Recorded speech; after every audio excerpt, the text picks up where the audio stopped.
Shalom saudaraku yang dikasihi Tuhan. Kembali kita akan melanjutkan pelajaran The Secret of 2 Yohanes. Kita sudah masuk di dalam ayat yang kelima saudaraku. Di ayat yang keempat, lima, enam ini adalah bagian untuk tetap tinggal dan berjalan dalam kebenaran serta kasih. Nah, di ayat yang keempat kita sudah belajar banyak tentang berjalan dalam kebenaran. Di ayat yang kelima ini ajakan untuk saling mengasihi. Bahkan ini dikatakan suatu perintah. Saya akan bacakan dalam terjemahan King James Indonesia, berbunyi demikian. Dan sekarang saya minta kepadamu, Ibu, bukan seolah-olah saya menulis suatu perintah baru kepadamu, melainkan perintah yang sudah kita miliki dari permulaan, yaitu supaya kita mengasihi satu sama lain. Nah, ini seperti 1 Yohanes 2 ayat yang ke-7, bahwa Rasul Yohanes tidak menuliskan perintah baru karena sudah pernah diucapkan oleh putra manusia Yesus, dan diulangi lagi atau diingatkan lagi kepada ibu yang terpilih. Sekali lagi saya katakan, siapa ibu yang terpilih? Ini adalah gereja yang menjadi beban pelayanannya Rasul Yohanes. Rasul Yohanes meminta, Ibu, saya minta kepadamu. Ini ya, bukan seolah-olah saya menulis suatu perintah baru, melainkan perintah yang sudah kita miliki. Jadi Yohanes ini mengingatkan lagi, ayo saling mengasihi satu dengan yang lain. Ini kalimat perintah, kalimat himbauan, di mana gereja Tuhan harus berlaku seperti apa yang tertulis dalam firman Tuhan. Gereja Tuhan tidak boleh bertindak melawan firman Tuhan, melainkan semuanya harus dicocokkan dengan firman. Coba kita periksa diri kita. Kita juga secara pribadi adalah gereja, di samping juga ada badan gereja. Tapi secara pribadi kita renungkan, apakah kita sudah melenceng dari firman atau tidak? Apakah kita masih tetap mengasihi atau ada rasa tidak senang, ada rasa kebencian, rasa mangkal, jengkel, pegel kepada orang lain? Nah, kalau ada, ayo berubah, bertobat. Ini diingatkan lagi, dihimbau lagi. Ini bukan perintah baru, saudaraku, tapi perintah yang sudah pernah kita dengar, dan ini diingatkan lagi. Jadi kalau diingatkan oleh firman Tuhan, jangan merasa kita pintar, tapi diingatkan kita periksa diri. Oh iya, kok mulai melenceng, ayo kembali. Nah, ini perintah yang sudah dimiliki sejak dari permulaan, yaitu sudah pernah diberitakan oleh putra manusia Yesus, kemudian diteruskan oleh para rasul, dan kita pun juga harus mau diingatkan kembali tentang apa yang mungkin kita sudah tahu. Ingat, jangan pernah merasa pintar atau merasa sudah tahu. Aku sudah tahu, ngapain kok kamu inget-ingetin saya lagi? Loh, aku ini sudah pendeta loh, kok diinget-ingetin? Nggak boleh. Kalau diingatkan, dihimbau lagi, walaupun kita sudah tahu, walaupun kita sudah pernah melakukan atau masih melakukan, tetap tidak boleh marah, tetap diterima, dan kita ambil komitmen. Iya, aku mau tetap berjalan, aku mau tetap mengasihi satu sama lain. Allah sendiri membuat kita pulangan, saudara, untuk mengulang kembali, sehingga sampai melekat erat dalam pikiran dan menjadi gaya hidup kita. Ulangan 6 ayat yang ke-6 sampai yang ke-7. Berita kebenaran itu harus diajarkan berulang-ulang di segala tempat, waktu, keadaan, bahkan segala keturunan. Terus diulangi, diajarkan terus. Nah, kalau orang tidak mau diingatkan karena merasa sudah mengerti atau paham, hati-hati. Ada yang acuh tak acuh terhadap nasihat yang sudah tahu. Sudah tahu acuh tak acuh, hati-hati. Kalau tidak mau dinasihati, nanti jatuh. Nah, sebagian lagi malah membalas dengan kemarahan. Kamu siapa? Nah, gak boleh ya, gak boleh. Jangan marah terhadap orang yang mengingatkan sesuatu yang baik kepada kita. Karena memang itu dari Tuhan, itu baik. Entah itu peringatan, teguran, nasihat atau himbauan, harus kita dengarkan baik-baik sampai itu benar-benar menjadi kebiasaan dalam pikiran dan perbuatan kita. Kayak orang kebiasaan makan sendok di tangan kanan. Sudah kebiasaan, sudah tanpa mikir pun sendok tangan kanan. Demikian juga tentang kejujuran, tanpa mikir pun sudah jujur. Sudah nggak ada lagi, aduh gimana supaya nggak jujur. Enggak. Jujur. Nah, ini orang yang marah berarti dia sombong. Kalau sombong jatuh, kalau jatuh menyesal. Lu iya kan sudah diingatkan, kok tak langgar akhirnya jatuh. 1 Korintus 10 ayat 12. Jadi sebelum itu terjadi, jadilah orang yang lembut hati, mau menerima semua hal yang berguna bagi pertumbuhan rohani walaupun kita sudah melakukannya, ya. Contoh praktis, dinasihati untuk berdoa, jangan tersinggung. Bilang, saya ini sudah berdoa loh. Jangan, enggak apa-apa. Iya. Ditegur kesalahannya, jangan tersinggung. Oh iya, iya saya salah. Oke. Walaupun yang menegur itu lebih kaya, lebih walaupun yang menegur itu tidak kaya atau kalah derajatnya, kekayaannya sama kita, atau dia adalah bawahan kita, atau mungkin dia lulusan SD, kita lulusan SMA atau S1, jangan tersinggung, diterima. Nah, ayo belajar mau menerima nasihat. Amsal 6 ayat yang ke-16, Amsal 5 ayat 11 sampai 13 ini contoh-contoh yang jahat di mata Tuhan. Kalau tidak mau mendengar nasihat, akhirnya menyesal. Seharusnya kita berterima kasih karena masih ada orang yang mau mengingatkan kita. Masih ada orang yang mau terbeban.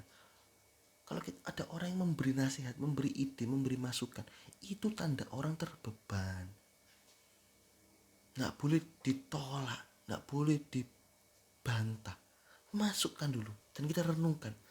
Oh iya, saya masih melakukannya kok. Ya sudah, dianggap ini sebagai mengingatkan kembali.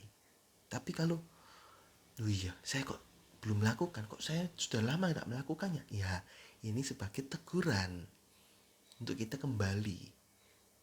Ya, ini adalah fungsi dari saudara seiman, saling menasihati satu dengan yang lain. Nah, perintah yang sudah ada sejak dari permulaan itu adalah perintah apa? Ini adalah perintah untuk saling mengasihi, seperti Kristus sudah mengasihi kita, bahkan memberikan nyawanya untuk kita. Yohanes 15 ayat 12 sampai 14.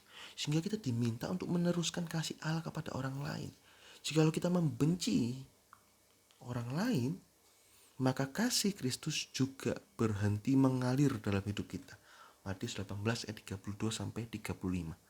Nah sebenarnya saudara, hal yang diukur Tuhan bukan seberapa besar kasih yang kita terima dari Tuhan, karena itu sudah pasti tak terbatas. Tetapi seberapa besar kasih yang kita salurkan kepada orang lain. 1 Yohanes 4 ayat yang ke-12. Berita ini memang dari awal sudah kita dengar, tapi poinnya di sini bukan hanya didengar dari mulanya, tetapi disimpan selama-lamanya dan menjadi gaya hidup kita. Ini poinnya di situ.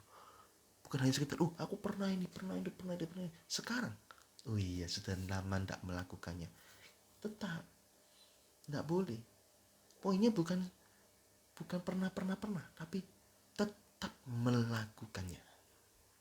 Orang setia itu tidak mudah, saudaraku. Tidak mudah. Saya sudah setia selama 20 tahun. Sekarang tidak setia. Ya sudah, dikatakan tidak setia. Setia ini ukurannya waktu, seumur hidup. 50 tahun setia. Tahun ke-51 tidak setia. Dikatakan apa? Tidak setia. Jadi bukan pernah, tapi tetap. Ini ya, poinnya di situ. Nah, berita ini ya memang sudah pernah kita dengar. Saling mengasihi ini berita yang pasti kita sering dengar, ya saudaraku. Tapi ayo jangan hanya menjadi pendengar firman tetapi tidak melakukannya. Jadilah pendengar dan melakukan dan pelaku. Karena itu Kalau kita cuma mendengar tapi tidak melakukan, kita ini seperti menipu diri sendiri. Kita tahu tapi pura-pura tidak tahu, sehingga tidak melakukannya. Yakobus 1 ayat yang ke-22.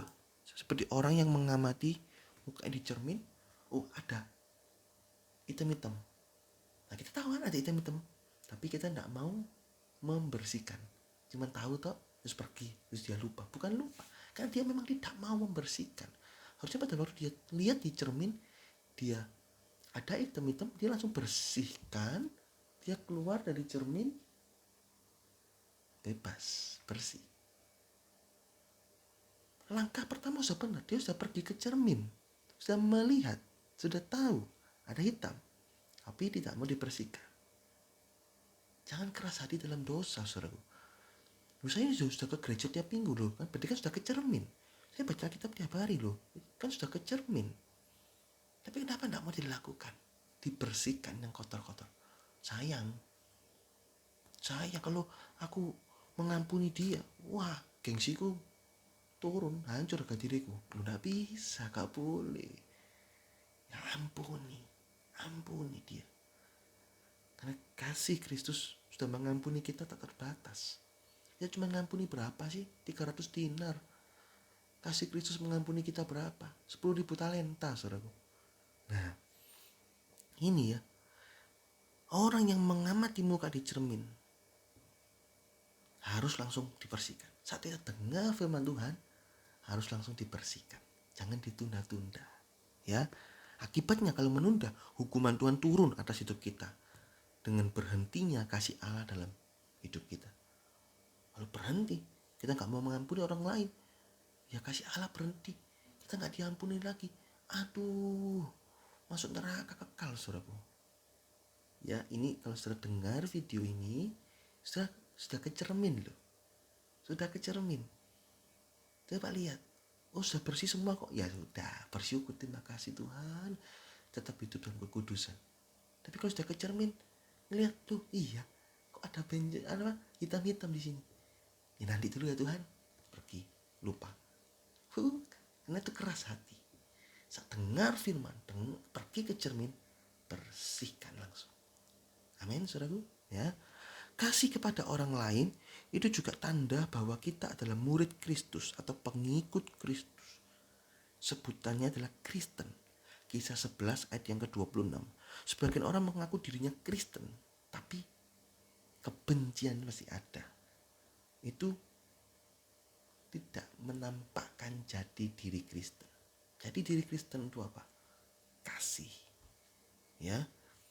Kasih itu jangan dikatakan aku mengasihi orang yang di Papua yang jauh. Saya di Surabaya, di Papua. Nah, kasih itu orang di sebelah kita, di dekat kita. Lukas 10 ayat 37 ayat yang ke-27 mengatakan dalam bahasa Inggris, your neighbor, tetanggamu. Itu harus kita kasihi. Jangan ada rasa tidak senang. Atau ini ukuran benci itu dimulai dari yang paling kecil, rasa tidak senang, sampai paling ujung benci yang kepingin membunuh, seperti Kain itu akhirnya bunuh adiknya Habel. Nah, kalau ada muncul rasa tidak senang di titik ini, nah jadi diri Kristennya mulai berkurang sedikit kadarnya, makin bergeser, makin benci, jadi diri Kristennya makin berkurang. Jadi harus tidak boleh ada rasa kebencian sama sekali. Jangan hanya sebagai agama di KTP, tapi jadi gaya hidup kita. Kekristenan sejati harus bisa memancarkan kasih Kristus kepada semua orang, bukan hanya orang-orang tertentu saja. Ya saudaraku, ini ayat yang kelima. Rasul Yohanes menjelaskan, menasihatkan kepada ibu, mengingatkan kembali kepada ibu. Ini pemimpin rohani gereja Tuhan yang menjadi beban pelayanan Rasul Yohanes. Demikian juga kalau kita pemimpin, kita diingatkan kita harus mau. Demikian juga anggota diingatkan juga harus mau. Diingatkan apa? Perintah saling mengasihi. Pemimpin diingatkan perintah saling mengasihi, dia harus meneruskan kepada anggota-anggotanya.